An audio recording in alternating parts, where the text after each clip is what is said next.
We were called out to this home because hot water was gushing out of the foundation.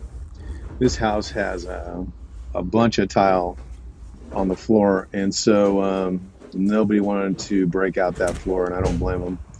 And this was probably the cleanest repipe we've ever done. We did all the hot on this house. They elected not to do the cold, just the hot only.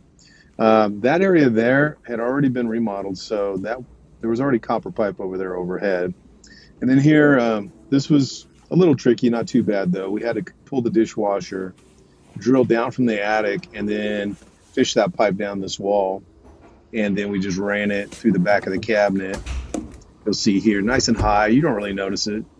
Over to the kitchen sink area where we mounted a double angle stop for the dishwasher and the kitchen faucet.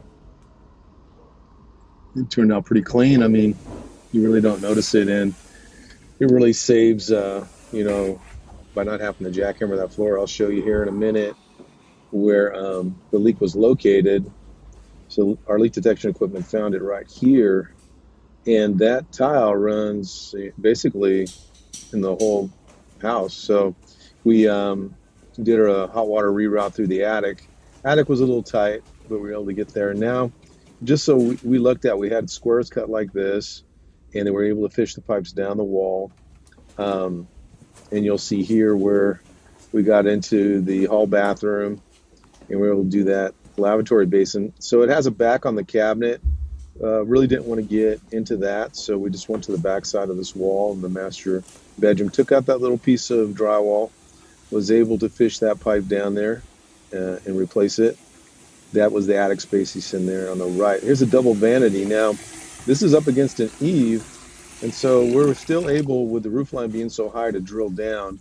So we elected to come down one time because we thought we were pretty lucky to get down that wall anyways.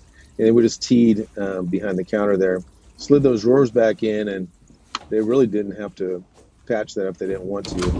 And I'll show you here where we had to go to the outside and cut a little bit of siding out.